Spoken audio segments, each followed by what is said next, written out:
E aí pessoal, tudo bem? Estou aqui de volta agora para falar de Costa do Marfim 1, Equador 0.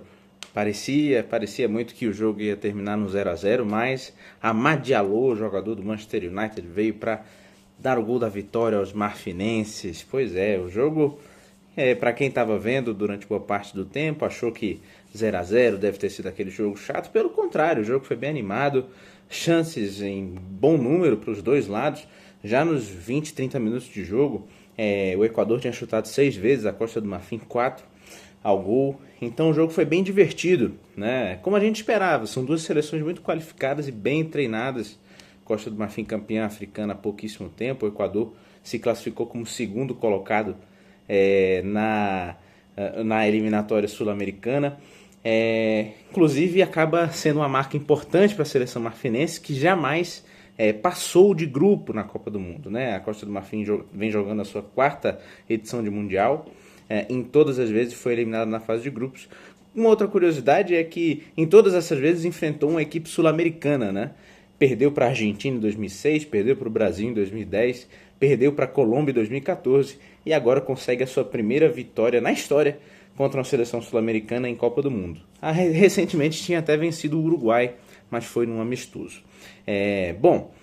Falando sobre o jogo em si, né, o jogo começou com um domínio amplo da seleção do Equador.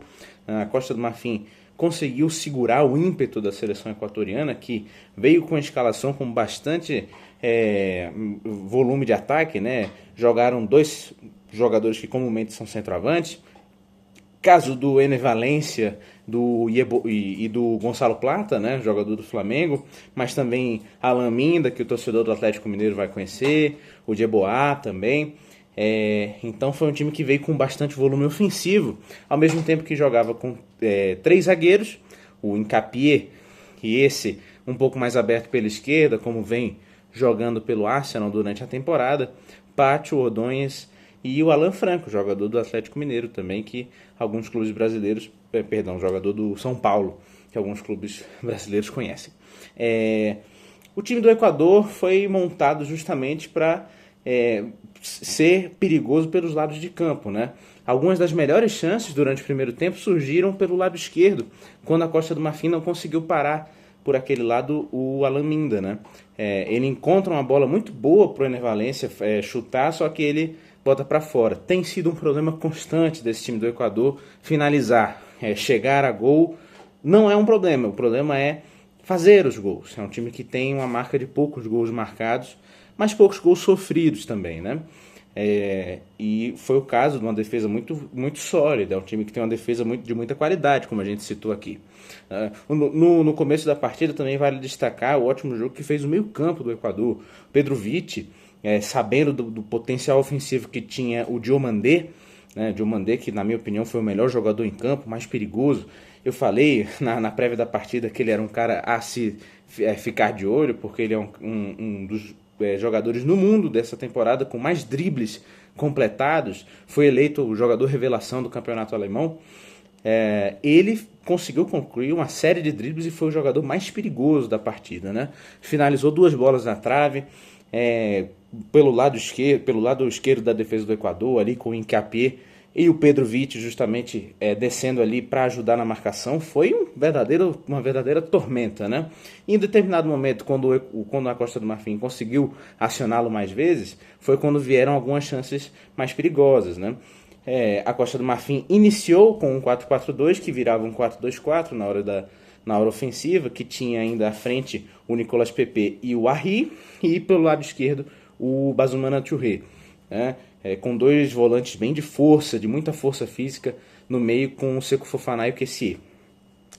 Vale pensar, né? A Costa do Marfim, no momento ofensivo, jogando com 4-2-4, no momento defensivo com 4-4-2.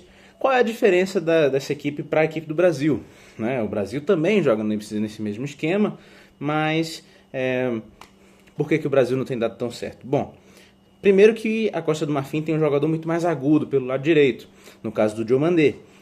Naquele lado tem jogado pelo Brasil Rafinha ou Paquetá. São jogadores que não têm mostrado pelo menos a mesma vontade de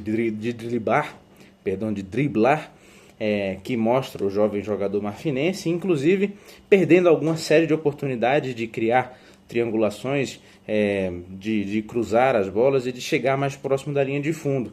O Brasil é muito dependente de jogar com o seu meio, de aproximações muito relativas ao meio campo, e não consegue chegar à linha de fundo, que é um grande problema dessa seleção brasileira, que deixa o meio muito exposto. A Costa do Marfim não tem esse problema, é um time mais sólido defensivamente, inclusive volta com muito mais facilidade na sua transição defensiva.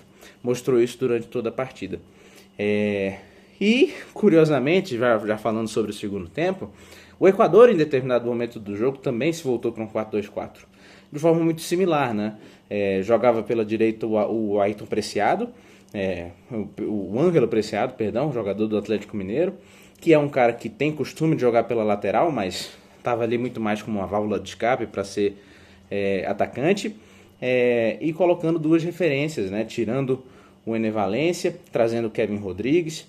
Enfim, da mesma forma, um jogo ficou muito aberto, porque as duas equipes tinham um esquema similar. E quando justamente a seleção do Equador mudou para esse esquema, a Costa do Marfim se voltou para um 4-3-3, né, colocando Inaulay pelo meio, junto com Sangaré, Amad Diallo aberto pela direita e centralizado estava o Boni, jogador da Inter de Milão, né? Quando isso aconteceu, a seleção marfinense parece que ficou mais estável na partida. O Equador muito poucas vezes conseguiu penetrar a área marfinense e dependeu bastante no fim do jogo de escanteios.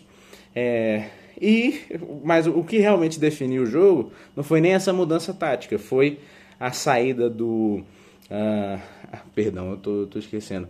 A saída do Guela Doué, né, irmão do Désiré Doué, jogador da França, para a entrada do Kusunu. Kusunu vai para a linha de defesa entre os dois zagueiros. Singo, que jogou como zagueiro, vai para a lateral, e ele é quem tem a liberdade para avançar, um jogador muito versátil, né? Tem a liberdade para avançar e encontra o Amad Diallo ao minuto 89 para marcar o gol da vitória. Então, uma mudança que parece simples, né? Mas o jogo foi tão disputado, foi tão difícil entre as duas equipes, que um detalhe como esse acho que acabou sendo decisivo, né? Nesse sentido, o Singo dá para dizer que foi um dos destaques da partida, sólido defensivamente, né? Um bom zagueiro do Galatasaray, mas também atuando ofensivamente para dar essa assistência para o Amad Diallo, outro jogador que entrou muito bem. Meu melhor em campo, sem dúvida alguma, Yan Diomandé. Quem viu o jogo fica delirado, né? Fica embasbacado com como o Diomandé é um jogador prazeroso de ver jogar, agradável, né? No lado do time do Equador, acho que o Pedro Vitti fez um primeiro tempo especialmente muito bom, quase um Kanté, estando em vários lugares do campo. Mas a equipe defensivamente também foi bem, né? O Ordonhas fez uma partida defensivamente sólida. Como destaque negativo, eu falo do Ener Valencia, né? É um problema dessa seleção equatoriana contar ainda com o Ener Valencia como a melhor chance de gols. Acho que já é um momento, talvez, de colocar o Kevin Rodrigues mais constantemente. Bom, é isso aí, pessoal. Hoje ainda temos Suécia e Tunísia. Até a próxima.